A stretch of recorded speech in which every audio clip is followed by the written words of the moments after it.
नमस्कार, मैं हूं आशुतोष और आप देख रहे हैं सत्यहिंदी.com। सत्यहिंदी.com के खास कार्यक्रम आशुतोष की बात में आपका स्वागत है। आप सब लोगों ने सुना, देश के प्रधानमंत्री नरेंद्र मोदी ने राष्ट्र के नाम संबोधन में कहा कि 20 लाख करोड़ का आर्थिक पैकेज पूरे देश को दिया जाएगा ताकि जो कोरोना का संकट है, अर्थव्यवस्था का संकट है, उससे निकाला जा सके। वित्त मंत्री निर्मला सीतारमण ने कल प्रेस कॉन्फ्रेंस की और लघु, कुटीर और एमएसएमई के जो सेक्टर थे उसको उन्होंने काफी स्टिमुलस देने का प्रयास किया और काफी उसके बारे में जानकारी दी। आज दूसरा दिन था। दूसरे दिन उन्होंने माइग्रेंट वर्कर्स पे फोकस किया है, छोटे किसानों पर फोकस किया है, साथ ही साथ जो स्ट्रीट वेंडर्स है उनके ऊपर फोकस किया, यानी समाज के उन तबकों को जिनको कहा जाता है कि वो हाशिए पर रहते हैं और गांधी जिनके बारे में कहते थे दरिद्र नारायण। आज लोग उम्मीद कर रहे थे कि शायद किसानों के ऊपर कोई बड़ा पैकेज का अनाउंसमेंट वो कर सकती है, लेकिन माइग्रेंट वर्कर्स उसमें आ गया। तो ये बात समझ में आ सकती है क्योंकि पिछले दिनों जो सबसे ज्यादा आलोचना अगर सरकार की हुई, चाहे राज्य सरकार हो, चाहे केंद्र सरकार हो, चाहे मोदी जी हो, चाहे योगी आदित्यनाथ हो, चाहे वो शिवराज सिंह चौहान हो, चाहे अरविंद केजरीवाल हो, वो सारी की सारी आलोचना माइग्रेंट वर्कर्स को लेकर हो रही थी। और चिंता का विषय ये था कि जिस तरीके से सैकड़ों किलोमीटर पैदल चल रहे हैं, लोगों की मृत्यु हो रही है और अब तो बस दुर्घटनाएं, ट्रक दुर्घटनाएं, ट्रेन दुर्घटनाएं हो रही हैं, ऐसे मुझे लगता है कि सरकार को इसके राजनीतिक महत्व का एहसास हुआ और उन्होंने ये पैकेज अनाउंस करने की बात आज की है। तो इस पर आज हम करेंगे बातचीत। हमारे साथ तीन बहुत ही भीषण तरीके के विद्वान इस वक्त मौजूद हैं। आलोक जोशी हैं हमारे साथ हरजिंदर जी हैं और साथ ही साथ हमारे साथ विजय त्रिवेदी जी भी हैं। लेकिन उसके पहले एक छोटी सी अपील हमारी ये है कि सत्यहिंदी.com का आपका प्यार लगातार मिल रहा है, उसकी वजह से सच कहने की हमारी हिम्मत बढ़ती जा रही है। आपका सहयोग चाहिए। आपका सहयोग हमें और आसानी से मिल सकता है अगर आप इस वीडियो के नीचे जो डिस्क्रिप्शन है उसमें एक बटन होगा, लिंक होगा, उसको आप दबाएंगे और सहयोग करेंगे तो हमें बहुत मदद मिलेगी। आज के विषय पर लौटते हैं और सबसे बड़ा सवाल ये कि क्या आज हम जो दिन भर इंतजार करते रहे, राष्ट्र, पूरा देश इंतजार करता रहा, कोई बहुत बड़ी घोषणा होगी। करीब 1 घंटे 17 मिनट की प्रेस कॉन्फ्रेंस हुई जिसमें 1 घंटे 13 मिनट तो सिर्फ वित्त मंत्री और उनके सहयोगी अनुराग ठाकुर जी बोलते रहे। लेकिन सबसे मजेदार बात क्या है? मजेदार बात यह है कि 36 मिनट तक वित्त मंत्री और अनुराग ठाकुर वो ये बताते रहे कि मोदी सरकार ने अब तक किया क्या है। हम लोगों को उत्सुकता थी क्या करेंगे, लेकिन बताने का प्रयास हुआ क्या क्या। उसके बाद अगले 3-3.5 मिनट उन्होंने ये बताया कि जो एमएसएमई के मौके पे जो ईपीएफ का मसला था उस पर थोड़ा सा स्पष्टीकरण देने की जरूरत है, उन्होंने स्पष्टीकरण दिया।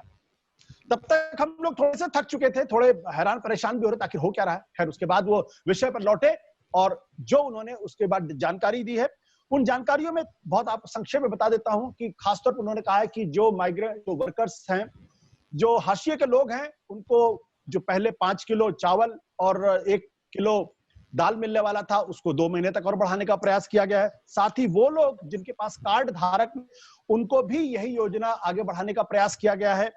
और फिर यह भी कहा गया कि उनके लिए अफोर्डेबल रेंटल हाउसेस हम बनाएंगे और फिर शिशु लोन मुद्रा में भी कुछ कंसेशन देने की बात की गई है। लेकिन सबसे बड़ी बात जो है वो किसानों के लिए उन्होंने कहा है कि जो 90,000 करोड़ का फंड था उसको हम 30,000 करोड़ और डालेंगे ताकि किसानों को फायदा और मिल सके। और साथ ही साथ उन्होंने कहा कि जो किसान कार्ड योजना है उसमें 2 लाख करोड़ का और हम पैसा डालने वाले हैं ताकि और ज्यादा किसानों को उसका फायदा मिल सके। लबोलबाब बात यही है। और स्ट्रीट वेंडर्स के बारे में कहा गया कि भाई 10,000 रुपए तक वो कर्ज ले सकते हैं। ऐसे में अब ये विवेचना का विषय है कि दरअसल इससे कितना टेंजिबल फायदा होगा। तो आलोक जोशी, सबसे पहले आपसे शुरू करते हैं।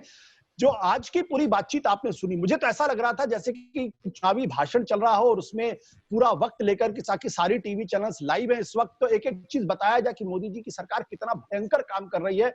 और इस योजना का जो डिस्क्रिप्शन दिया गया उसके हिसाब से तो लगते नहीं किसी को किसी तरीके की कोई तकलीफ या परेशानी हो सकती है। तो मैंने भी, आशुतोष आपने जो बात कही वो मैंने भी नोटिस की और पहले तो मैं कुछ देर बहुत ध्यान से सुनता रहा, उसके बाद मैं कुछ और भी काम करने लगा। मैंने कान में ईयरफोन लगा लिया और उससे मैं सुन रहा था। फिर मैंने बाद में उस वीडियो को, क्योंकि मैं पीआईबी की वेबसाइट पर ही सुन रहा था, मैं किसी चैनल पे नहीं देखता हूँ आजकल, मैं चैनल से जरा बचता हूँ, तो मैंने रिवाइंड करके देखा कि 37 मिनट के बाद पहला अनाउंसमेंट आज का आया है। 37 मिनट हो चुके थे उस वक्त, जब तक ये बताया गया कि सरकार पहले क्या कर चुकी है, सरकार ने कल क्या ऐलान किया, ये सब कुछ बताने के बाद 37वें मिनट पे अनाउंसमेंट आया है।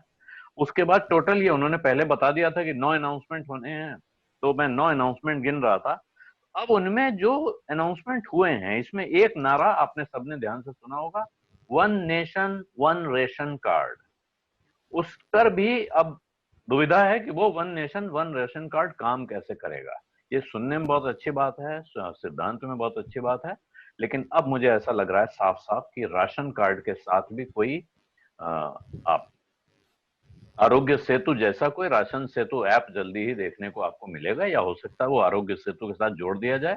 क्योंकि एक राशन कार्ड किसी एक घर में रखा होता है, उस परिवार के 2 लोग किसी दूसरे शहर चले गए, वहां उनको खाने को कैसे मिलेगा, वो राशन कार्ड का इस्तेमाल कैसे करेंगे, ये सवाल उठ गया है। तो उसके जवाब में वित्त मंत्री ने कहा टेक्नोलॉजी बेस्ड सोल्यूशन।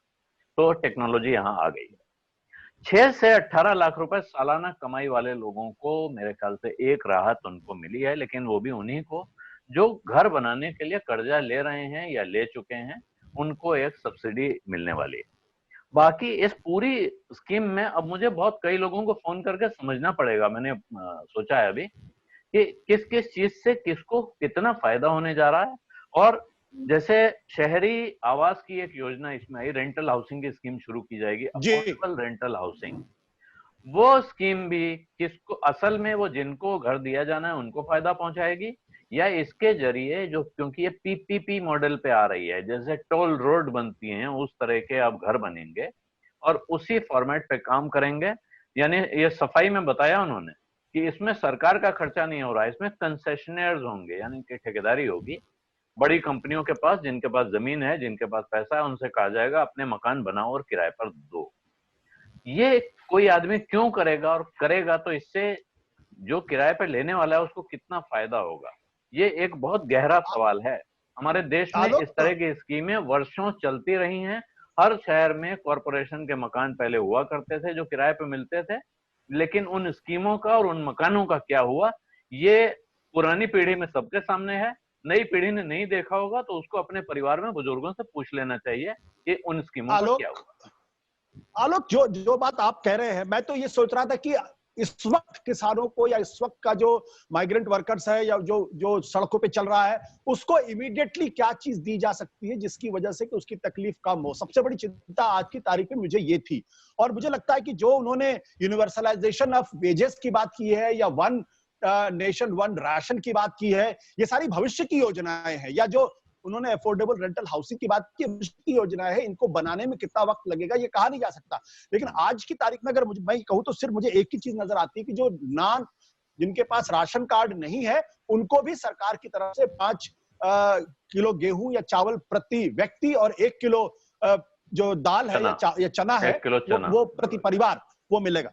इसके अलावा बाकी चीजें जो कही जा रही हैं वो दिखने में, सुनने में बहुत अच्छी लग रही हैं, लेकिन जो सड़क पे बेचारा मजदूर चल रहा है उसकी चिंता का विषय है। अब जैसे मनरेगा के बारे में बातचीत की गई, तो मनरेगा के बारे में आपने राज्यों को कहा कि भाई आप उसको जॉब दीजिए, या 182 रुपया से 202 रुपया करने की जो बात थी वो तो पहले से बजट में दी गई हुई थी। तो हरजिंदर जी, मैं ये समझना चाहता हूं कि क्या ये जो स्टिमुलस का पैकेज है, ये होगा या किया गया है, इसके बीच में आज की तारीख में क्या है, आज क्या दिया गया है जिसकी वजह से कि लगे कि लोगों की चिंता दूर हो सकती है, और क्या ये इसको किस नजरिए से देखना चाहिए? मैं तो थोड़ा कंफ्यूज हूं इसको लेके।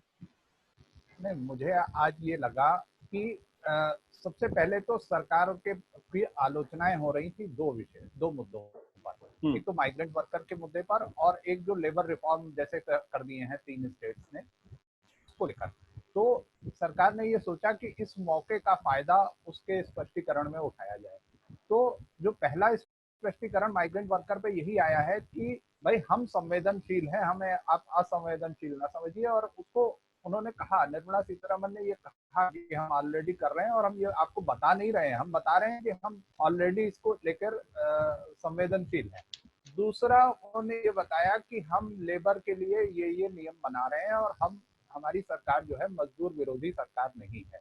तो आप ये जो धारणा बना रहे हैं कि मजदूर विरोधी है, ये गलत है। तो एक तो ये हुआ। दूसरा, उसके अलावा इस पैकेज में फाइनेंशियल पैकेज जो है उसमें कितना दिया गया, ये मुझे लग रहा है बहुत अलग तरीके से दिया जा रहा है। ऐसा नहीं है कि जैसे स्ट्रीट वेंडर है या इनफॉर्मल सेक्टर जिसे हम कहते हैं, तो इनफॉर्मल सेक्टर को सीधे मदद नहीं दी जा रही है। उनको लोन दिया जा रहा है कि भाई आप 10,000 रुपए का लोन ले सकते हैं। और उसकी भी संख्या तय हो गई है कि 51 लाख जो है स्टेट वेंडर यानी जो राज्य सरकारों के पास रजिस्टर्ड होंगे उनको मिल जाएगा। उसके अलावा उन्होंने योजनाएं बताई हैं कि ये योजनाएं हैं और ये इस तरह से लागू होंगी। बस मुझे लगता है एक ही मनरेगा वाला थोड़ा सा है कि उसका दायरा थोड़ा सा बढ़ा दिया जा रहा है। अब मनरेगा लोगों की जरूरत को किस हद तक पूरा करेगा, खासतौर से उन लोगों की जो शहर से वहां से शहर गए थे मनरेगा से ज्यादा मजदूरी पाने के लिए, उससे ज्यादा पैसे पे रह रहे थे, अब वो वापस आ रहे हैं तो वो किस तरह से उस मनरेगा वाले अमाउंट से काम चलाएंगे ये देखना होगा। इसके अलावा मुझे कोई बहुत बड़ा वो नहीं नजर आ रहा। विजय जी, मैं कभी आपसे सवाल पूछा था और आज भी मैं बड़ा लालायित हूं आपसे वो सवाल पूछने के लिए कि जो खासतौर पर जो यूनिवर्सलाइजेशन ऑफ वेजेस की बात की गई कि भाई ये कानून हम लेकर आएंगे आने वाले दिनों में, और उस पर खासतौर पर इस बात पर जोर दिया गया कि लोगों को पूरे देश के अंदर सबकी एक ही वेज दिया जाएगा, मजदूरों को या जो लोग हैं सबको नियुक्ति पत्र मिलेगा, साथ ही साथ सबका एक बार मेडिकल चेकअप होगा, सबको जो उनको कार्ड मिलेंगे। तो ये जो पूरी कोशिश आज सरकार की तरफ से, कि आपको लगता है कि जो लेबर रिफॉर्म्स उत्तर प्रदेश, मध्य प्रदेश या कुछ अन्य राज्यों में हुआ है, जहां पे आने वाले 3 साल के लिए पूरी तरीके से उसको एक तरीके से सस्पेंड कर दिया गया है, और जब आपको मालूम है सस्पेंड करने के बाद वो रिवाइव नहीं होता है, और ये आरोप लगाया जा रहा है कि आप किसानों को दरअसल दास प्रथा के तहत डालने की कोशिश कर रहे हो, जिसकी वजह से भारतीय मजदूर संघ कह रहा है कि जंगल राज हम आने नहीं देंगे, महामारी से ज्यादा बड़ा। क्या उसको एड्रेस करने के लिए विशेष तौर पर इसके बारे में बात की गई? क्योंकि टेंजिबल गेन तो दिहाड़ी मजदूर को कुछ तो मिल नहीं रहा, या मजदूर कुछ नहीं मिल रहा इसमें।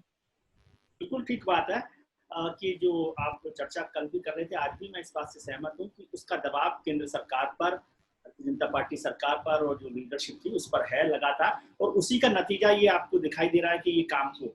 लेकिन जो आप चिंता कर रहे हैं वो चिंता मेरे लिए बड़ी चिंता है कि आज भी मैं देख रहा हूँ, कल भी मैं देख रहा था कि देश भर में आज भी हजारों हजार बल्कि लाखों जो प्रवासी मजदूर हैं वो सड़कों पर चल रहे हैं, भूखे प्यासे चल रहे हैं, अपने अपने गांवों की तरफ जा रहे हैं, अपने अपने शहरों की तरफ जा रहे हैं। लेकिन उनके लिए इस पूरे आज की व्यवस्था में भी जो प्रवासी मजदूरों की चिंता हम लगातार कर रहे हैं, उसमें फौरी कोई राहत उनको दिखाई नहीं दे रही।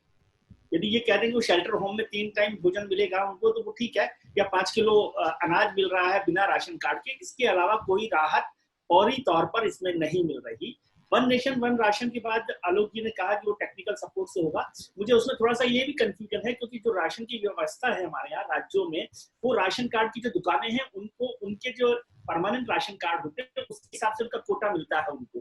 तो जिनके पास ये कोटा नहीं होगा तो वो बिहार का राशन कार्ड वाले आदमी को दिल्ली में कोई राशन कार्ड की दुकान अलग से देगा अनाज। ये सब चीजें टेक्निकल चीजें हैं जिस पर काम होना है। लेकिन जो स्वदेशी जागरण मंच का या दूसरे संगठनों का जो दबाव था उसका नतीजा ये इस पर दिखाई दे रहा है। और चाहे उनका दबाव भी होगा कि नहीं, ये बेहतर काम है, लेकिन अभी सरकार की जो चिंता होनी चाहिए थी, जो प्रवासी मजदूर जिसको आप कह रहे हैं कि राजनीतिक दबाव भी है, लेकिन सभी राज्य सरकारों को मिलकर इन पर किस तरह से काम हो, ये पिछले 10 दिन से 15 दिन से लगातार हो रहा, उस पर कोई फौरी राहत नहीं दिखाई दे रही। उस पर सरकार को काम करना चाहिए था, जो आज की घोषणाओं में नहीं दिख रहा। बहुत छोटी छोटी चीजें की गई है। एक अच्छा काम स्ट्रीट वेंडर्स को 10,000 रुपए तक की बात की गई है, क्योंकि उनका नुकसान हुआ, लेकिन वो भी लोन के तौर पर है, उनको कोई मदद अचानक नहीं मिल रही है। उसको भी डिजिटल से काम करने की बात कही गई है। पीपीई की जो स्कीम है वो तो आलोक जी ने जिस तरह से कहा वो साफ ही है कि वो बड़े लोगों के लिए है, कि जो रेंटल होंगे उनके लिए है। मुझे लगता है कि ये बहुत सरकार की संवेदनशीलता दिखाने की कोशिश तो की गई है, लेकिन वो संवेदनशीलता क्या प्रवासी मजदूर तक पहुंच रही है या पहुंचेगी बहुत जल्दी? उनको तुरंत चाहिए, आज उनको तुरंत राहत चाहिए, इस पर चिंता अभी मुझे नहीं दिख रही। बट विजय जी, एक चीज जो मैं पूछना चाह रहा हूं आपसे, वो मेरा सवाल है कि पूरे प्रेस कॉन्फ्रेंस के दौरान कल भी और खासतौर पर आज पूरा इंप्रेशन ये देने की कोशिश की जा रही है कि दरअसल केंद्र सरकार है जो काम कर रही है, केंद्र सरकार ही राज्यों को कह रही है कि मनरेगा के तहत आप उनको नौकरियां दीजिए, या जो शेल्टर होम है उसमें भी देखिए हमने पैसा दिया है और हमने इंश्योर करने की कोशिश कर रहे हैं कि 3 वक्त की रोटी या 3 वक्त का खाना उनको मिल जाए। तो क्या आपको लगता है कि इससे जो राज्य सरकारें हैं उनके माथे पर कुछ बल नहीं पड़ेगा कि भाई बहुत सारा काम तो हमें करना है और केंद्र सरकार सारा क्रेडिट लेने की कोशिश कर रही है? इससे केंद्र और राज्य के रिश्तों के बीच में टकराहट की स्थिति नहीं पैदा होगी, दरार नहीं आएगा? बिल्कुल आएगा। मुझे लगता है कि ये बहुत बड़ी बात है, लेकिन जब केंद्र सरकार को मौका मिला, उसके दो मंत्री लाइव हो और अपनी बता रहे हो, प्रशंसा कर रहे हो और सरकार का काम बता रहे हो, तो उनके पास ये बड़ा मौका होता है कि वो कर रहे हो, और इसलिए वो 36 मिनट तक बोल रहे हैं। और आपने जो हमारे वित्त मंत्री हैं निर्मला जी, उन्होंने बीच बीच में रेफरेंस उस चिंता को ध्यान में रखते हुए, या वो जो पेशानी पर बल राज्य सरकारों पर पड़ेगा उस ध्यान में उन्होंने धीरे धीरे से ये भी कहा कि हाँ, ये राज्य सरकारों को मिलना ही है पैसा, मनरेगा का पैसा मिलना है या जो और अकाउंट्स के पैसे मिल रहे हैं वो मिलने ही है, कोई ऐसा नहीं हो रहा। लेकिन अनुराग ठाकुर हमारे वित्त राज्य मंत्री हैं, उनको थोड़ा आगे बढ़ना है, तो मेरे ख्याल से हर संवाद को मोदी जी से शुरू करते हैं, मोदी जी से खत्म करते हैं। तो वो एक उनकी राजनीतिक जरूरत भी हो सकती है, लेकिन चिंता अभी राज्य सरकारों को, केंद्र सरकारों को अपनी पॉलिटिकल पर्पसेस को पूरा करने या फुलफिल करने की बजाय करना चाहिए कि जो तुरंत जो बड़ा संकट है उस पर हम लोग काम कर सके, उस पर ध्यान दे सके। हालांकि थोड़ी थोड़ी कोशिश हो रही है, ये 100% नहीं हो सकता, और आप जानते हैं कोई भी पॉलिटिकल पार्टी होती है तो वो चाहती है उसका काम जो है वो दिखाई दे और लोगों को लगे कि वो उनसे महान कोई नहीं है। केंद्र सरकार ये तो आपको समझना चाहिए। आलोक जी, देखिए, जो पिछली बार जो प्रधानमंत्री के साथ मुख्यमंत्रियों की बैठक हुई थी उसमें कम से कम 6 मुख्यमंत्रियों ने तो ये बात बिल्कुल स्पष्ट कर दी थी कि भाई हमको हमारे हाथ पैर आप खोल दीजिए और हमें अपने हिसाब से काम करने दीजिए। ममता बनर्जी ने तो खुलकर साफ तौर पर कह दिया कि भाई आप राजनीति मत करिए यहाँ पे। लेकिन चाहे पिनराई विजयन हो या फिर कैप्टन अमरिंदर सिंह हो या भूपेश बघेल हो या बाकी, यहाँ तक कि तमिलनाडु के मुख्यमंत्री ने भी कहा कि आपने ट्रेन खोल दी, लेकिन मुझे तो जानकारी मीडिया से मिली है। तो ये जो तनाव धीरे धीरे बिल्ड हो रहा है कोविड के बहाने, क्या आपको लगता है कि जो ये पैकेज अनाउंस किया जा रहा है इससे भी थोड़ा बढ़ेगा? क्योंकि राज्य सरकार ऑलरेडी इस बात को लेकर चिंतित और परेशान है कि जीएसटी का हमारा हिस्सा तो पिछले क्वार्टर का अभी तक आपने दिया नहीं है। ये आप ये जो चिंता जता रहे हैं, मेरे हिसाब से ये चिंता जायज है, बिल्कुल होनी चाहिए। और ये बात बिल्कुल सही है कि राज्य सरकार पिछले पैकेज में भी और इसके पहले के ऐलान में भी, जो पहला प्रधानमंत्री गरीब कल्याण पैकेज का ऐलान था उसमें भी ऐसे प्रावधान है कि राज्य सरकारों को ये अधिकार दिया जा रहा है कि वो इस पैसे का इस्तेमाल वहां कर सकें। ये बिल्कुल वैसी बात है जैसे कि मैं आपसे कहूं आशुतोष जी, आपको जो वेतन मिलता है उसको आप उसमें से अपने बिल्डिंग के वॉचमैन को कुछ पैसा दे दीजिए, कुछ अपने जो मेरी आती है काम वाली उसको पैसा दीजिए, और अपने ड्राइवर को भी तनख्वाह बिल्कुल टाइम से देते रहिए। आपको जो पैसा मिल रहा है उसमें से, जो पैसा आपको मिल रहा है उसमें से आपको क्या करना है तो आपका अख्तियार पहले ही है ना। अब डिजास्टर रिलीफ फंड को राज्य सरकारें खर्च कर सकती हैं, ये अख्तियार आपने दे दिया। राज्य सरकारें, अनेक राज्य सरकारें केंद्र से आगे लॉकडाउन करने में रही हैं। यहां तक कि भारतीय जनता पार्टी की अपनी सरकारों के अंदर भी केंद्र से आए हुए निर्देशों को न मानने की प्रवृत्ति दिखाई पड़ी है। मैं यहां नाम नहीं लेना चाहता हूं क्योंकि वो एक अलग विवाद का विषय बन जाएगा, लेकिन केंद्र ने कहा कि इन लोगों को जो जहां है वहां रोक दिया जाए लॉकडाउन के साथ। उसके बावजूद राज्य सरकारों ने अपनी बसें लगवाई, लोगों को उठाकर उनके घरों तक, गांव तक पहुंचवाया। ये काम बीजेपी के प्रदेश में भी हुआ है। तो एक तरह का जिसको मैनेज करना है उसको ये दबाव लगातार महसूस होगा, और खास तौर पे अगर ऐसा महसूस होने लगे कि यहाँ फुटेज खाने की कोशिश कोई और कर रहा है, और जब मैं फुटेज खाने की कोशिश कह रहा हूं तो वो श्रेय लेने की कोशिश है। आपने वर्षों टेलीविजन चैनल चलाया है, अब आज की प्रेस कॉन्फ्रेंस देख लीजिए, कल की प्रेस कॉन्फ्रेंस देख लीजिए, इससे लग क्या रहा है? मुझे अब एक मैसेजिंग के लेवल पर एक अलग चीज दिखाई दे रही है।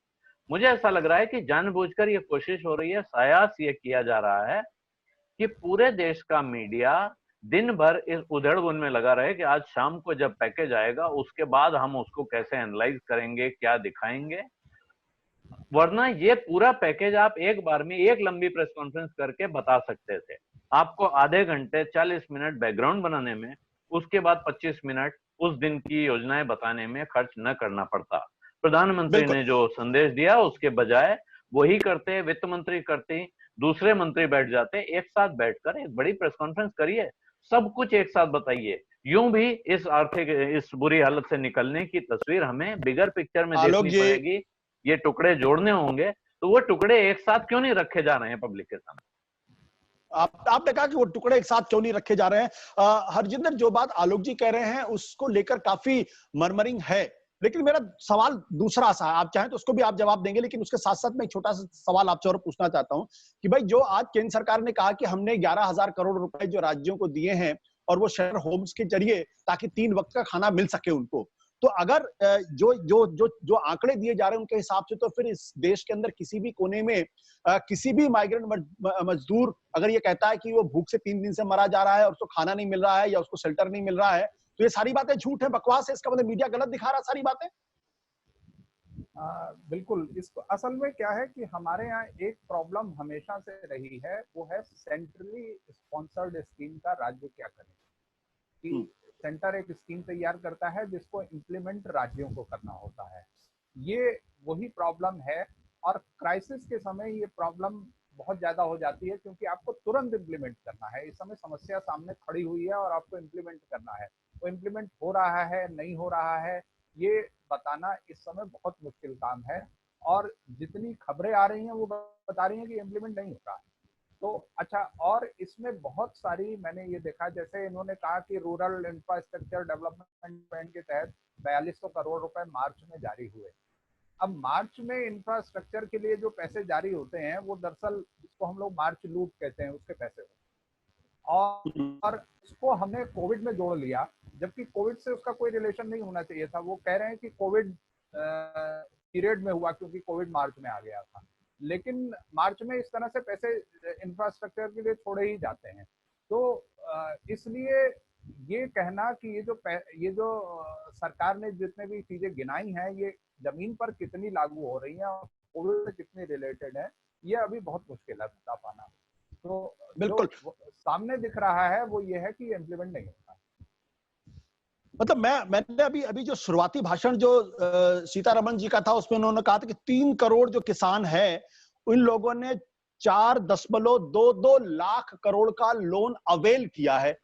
अब अगर 4.22 लाख करोड़ का अगर कर्ज उन्होंने किसानों ने ले लिया है तो फिर किसानों के पास तो कोई समस्या बचनी ही नहीं चाहिए ना, क्योंकि 3 करोड़ का मतलब ये होगा कि करीब आप मान के चलिए कि 15 करोड़ एक परिवार में अगर 5 लोग हैं तो 15 करोड़ लोग तो कम से कम सुखी होने चाहिए। तो विजय जी ये जो पूरी कोशिश है, जो पूरी बातचीत है, ये क्या दर्शाता है कि आपको लोग उम्मीद ये करें कि इस वक्त आप क्या करेंगे? आपकी चिंता ये है कि पहले हमने क्या किया या हम क्या करते रहे, या हमको लेकर जो आप लोग आलोचना करें दरअसल वो आलोचना का कोई रैशनल नहीं है, वो बताने की कोशिश की जा रही है। सरकार क्या नर्वस नजर आ रही है क्या, या सरकार को इस बात का अंदाजा लग रहा है कि सरकार जो है वो कुछ ज्यादा ही आलोचना का शिकार हो रही है? ये उस मानसिकता से निकली हुई बात है? बात यह है कि जब क्राइसिस होता है और जैसे अभी कोरोना का क्राइसिस हो रहा है, देश भर में इतने बड़े संकट से जूझ रहे हैं, तो उसमें सबको तुरंत राहत चाहिए होती है। कोई भी सरकार होती है, चाहे वो केंद्र सरकार हो, राज्य सरकार है, वो तुरंत राहत का काम को एग्जीक्यूट नहीं कर सकती। और खासतौर से जिस तरह से बात होती है कि स्टेट गवर्नमेंट जो है इम्प्लीमेंट करती हैं, केंद्र सरकार उसके लिए पैसा देती है या नीति बनाती है, तो उसमें टाइम डिफरेंस होता है और वो फिर सरकारें जो है आलोचना का शिकार होती हैं। तो उस आलोचना से बचने का तरीका यही है कि निर्मला जी बताएं कि हम कोविड से पहले भी चिंता कर रहे थे, हम किसानों की भी चिंता कर रहे थे, हम मजदूरों की भी चिंता कर रहे थे, हम प्रवासी मजदूरों की भी चिंता कर रहे थे, और जो रेगुलर जो हमारे मजदूर है, गरीब आदमी है, उसकी चिंता कर रहे थे, क्योंकि उससे आप थोड़ा सा आलोचना को कम करने की कोशिश करते हैं।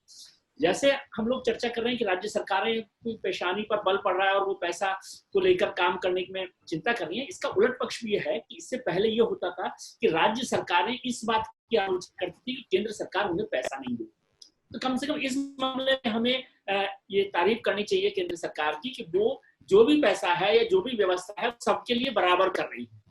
हो सकता है कहीं पर कुछ देर हो, कुछ जल्दी हो, और जो प्रधानमंत्री ने 5 बार लगातार मुख्यमंत्रियों से बात की, उनके जो सुझाव लिए, मुझे नहीं पता कि वो 100% इंप्लीमेंट हुए हैं कि 50% इंप्लीमेंट हुए, लेकिन उनकी बात को सुना गया और उसके आधार पर काम किया गया। लॉकडाउन को खोलने के लिए भी प्रधानमंत्री ने बार बार कहा कि जो मुख्यमंत्री कहेंगे उस हिसाब से किया जाएगा। 5 राज्यों ने कहा कि हम लॉकडाउन को बढ़ाना चाहते हैं, तो उस पर भी फैसला किया गया। लेकिन बहुत सारी चीजें हैं जो केंद्र सरकार एक एहसान के तौर पर कर रही है, वो मुझे लगता है कि वो ठीक नहीं है। राज्य सरकारों के साथ मिलकर, और राज्य सरकार भी बराबर की हकदार है, बल्कि मैं समझता हूँ उनका जिम्मेदारी बन रही है क्योंकि वो इम्प्लीमेंट कर रही है इस काम को। अब मैं एक सवाल पूछूंगा और उसके बाद, क्योंकि मैं चाहता हूं कि 2 मिनट के अंदर सारा रैप कर दिया जाए। वो सवाल थोड़ा सा अनऑर्थोडॉक्स और आज शायद आप लोग उम्मीद नहीं कर रहे होंगे। आलोक जी, मैं आपसे शुरू करता हूं। मेरा सवाल ये है कि अगर अटल बिहारी वाजपेयी इस वक्त होते तो फिर किस तरीके का मैनेजमेंट होता, संक्षेप में? ये सवाल इंटरेस्टिंग है। अब अटल बिहारी वाजपेयी होते तो क्या होता, इंदिरा गांधी होती तो क्या होता, और राहुल गांधी होते तो क्या होता, ये बताना मेरे लिए तो अटल जी तक ही सीमित रखिए, मेरे लिए संभव नहीं है।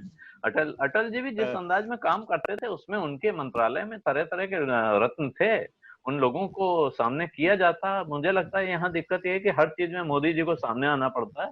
जो लोग भी दिख रहे हैं इस वक्त भी, निर्मला और अनुराग भी दिख रहे हैं, लेकिन माना यही जा रहा है कि ये मोदी जी का, जैसा विजय जी ने बताया कि अनुराग ठाकुर का धर्म है, हर बात को नरेंद्र मोदी से शुरू करना है, नरेंद्र मोदी पर खत्म करना है, वो काम कर रहे हैं। लेकिन मेरा एक दूसरा सवाल साथ में जोड़ दूं आपको, क्योंकि खत्म करना है, ये सवाल पूछना बहुत जरूरी है। मुसीबत के वक्त पे आपको अगर आशंका हो कि आपके घर में कमाई बंद हो जाएगी, बिजनेस बंद है, कोई कारोबार नहीं चल रहा है, नौकरी जा रही है, ऐसे में आप नया कर्जा लेना पसंद करेंगे या जो कर्जे ऑलरेडी आपने ले रखे हैं उनको पटाने की कोशिश करेंगे? इस वक्त सरकार तमाम लोगों को तमाम तरह के कर्ज बांटने में लगी है। जितने पैकेज आप सुन रहे हैं सब यह है कि हर आदमी को नया कर्ज दिया जाएगा। अब इससे किसको कितना लाभ होने वाला है, किसकी हिम्मत होगी वो कर्ज उठाने की, ये यक्ष प्रश्न है जिसका जवाब इस वक्त इस सरकार को, इस समाज को देना चाहिए। आप इस सवाल का जवाब दें जो आलोक जी ने अभी भी पूछा है। मुझे लग रहा है सरकार के पास दो ही तरीके हो सकते हैं कि या तो वो मदद दे सीधा या फिर कर्ज दे। तो कर्ज वाला मामला उसको ज्यादा अच्छा लग रहा है, ज्यादा आसान भी है, और इससे एक उम्मीद बनती है कि हमारी गांठ से जो पैसा जाएगा वो आ जाएगा। इसमें बहुत सारे पेच हैं। जो पहले से ही कर्जदार है, हो सकता है उसको नया कर्ज सॉफ्ट लोन मिल रहा हो तो वो उसको लेके पुराना कर्ज चुका दे, तो समस्या का समाधान इससे नहीं हो रहा है। लेकिन सरकार की योजनाएं ऐसे ही आती है, क्या किया जाए। बिल्कुल। और अटल जी पे कुछ बोलना चाहेंगे आप, अगर अटल जी होते तो? वो बड़ा हाइपोथेटिकल सवाल है और उसका हाइपोथेटिकल जवाब देना बड़ा मुश्किल काम है। लेकिन अटल जी की एक शैली थी, उसको हमें ध्यान रख लेना चाहिए कि जो अच्छा काम कर रहे हैं बस वो कहते थे हाँ ठीक है करते रहो, बहुत बढ़िया बहुत बढ़िया, और बाकी उनकी जबान पे जो सरस्वती थी वो अपना कमाल करती रहती थी। तो अब वो सारी चीजें, वो समय गुजर चुका है। अब देखिए, मैं जब आपसे बातचीत कर रहा था और आलोक से मैं सवाल पूछ रहा था तो विजय जी के ऐसा लग रहा था जैसे कि ये सवाल मेरे पास क्यों नहीं आया। तो मैं विजय जी आपके लिए सवाल छोड़ता हूं और अब आप इसका जवाब दीजिए, नहीं तो मैं आपकी किताब से कोट कर दूंगा जो आपकी किताब में लिखा है ना, बीजेपी कल, आज और कल। मैं उसका इंतजार नहीं कर रहा था, लेकिन अटल जी की सरकार मल्टी स्टारर फिल्म है, उसमें बहुत सारे हीरोज हैं। अभी जो सरकार है वो सिंगल हीरो की फिल्म है, तो यहाँ सब कुछ सिंगल हीरो डिसाइड करता है, सिंगल हीरो जो है उस फिल्म के फैसले करता है, उसका निर्णायक होता है। ये फर्क दोनों सरकारों में एक बड़ा मुझे दिखाई देता है। लेकिन आलोक जी ने सवाल किया, तो महत्वपूर्ण होने के बाद भी मैं उसका जवाब देना चाहता हूँ कि सवाल है, लेकिन कर्ज देना भी इसलिए जरूरी है क्योंकि जैसे आज जो घोषणाएं हुई हैं, रेहड़ी वाला है, पटरी वाला है, गरीब मजदूर है, आज 2 महीने से काम नहीं कर रहा, वो दोबारा से ठेला लगाएगा तो उसके पास पैसा नहीं होगा। अगर वो 10,000 रुपए का, 5,000 रुपए का उसको कर्ज मिल सकता है, क्योंकि आज बाजार में तो कोई कर्ज देगा नहीं उसको, यदि सरकार उसे 5,000 रुपए का कर्ज देता है तो हो सकता है कि वो फिर से अपनी जिंदगी को नए तरीके से शुरू कर सके। हमारी सरकार, मेरी सरकार और मल्टी स्टारर और सिंगल स्टार फिल्म का जो फर्क है वो बहुत काम आता है। मल्टी स्टारर फिल्म में होता है कि बहुत सारे लोगों को क्रेडिट मिलती है, लेकिन सक्सेस की रेट जो है थोड़ी कम भी होती है कई बार। बस 30 सेकंड का एक अफसोस, मैं 30 सेकंड लूंगा। ये जो विजय जी ने कहा, मैं उसमें देखिए साफ करूं, बड़े बड़े देशों में देखिए, हम लोग ये सवाल उठा रहे थे कि भारत के पास ये पैसा कहां से आएगा, लेकिन किया इस वक्त ये जाता है, वो पैसा दिया जाता है जिसको आदमी बिना सोचे समझे खर्च कर सके। अगर आपको इकोनॉमी में डिमांड लानी, कर्ज दे के वो नहीं हो सकता। वो रेहड़ी वाला जिसके पास पिछले 2 महीने से काम नहीं है, वो कर्जा लेने जाएगा नहीं, वो कर्जा लेने की हिम्मत नहीं जुटा सकता है। मैं नहीं जुटा सकता हूं। मुझसे आज मोदी जी कहते हैं 5 लाख रुपए कर्ज मिलेगा, मैं बैंक जाकर नहीं लाऊंगा अगर मेरे को ये भरोसा नहीं होगा कि मैं 5 लाख रुपए चुका पाऊंगा। वो हिम्मत पैदा करने की जरूरत है, या सीधे सीधे जेब में पैसा देने की जरूरत है कि जाइए खर्च कीजिए। मेरा YouTube चैनल वन आलोक जोशी है, उस पर जब मैं चैट करता हूं उसमें 50 कमेंट्स आते हैं लाइन से कि आप मुझे कर्जा दे रहे हैं, मेरा इनकम टैक्स रिफंड कर रहे हैं, इससे मुझे क्या राहत दिया आपने, किस बात का पैकेज? पैकेज तब माना जाता है जब आप सीधे सीधे मेरे हाथ में कुछ रख दें, और वो नहीं हो रहा है।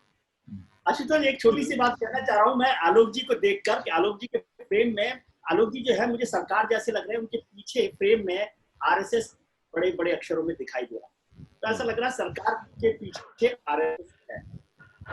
नहीं विजय जी, आप मेरे पीछे नहीं देख रहे, मेरे पीछे भी आरएसएस है। अगर कहिए तो मैं आपको जो है ये जो किताब है मेरे पास, ये देखिए, ये किताब है, ये आरएसएस की किताब है।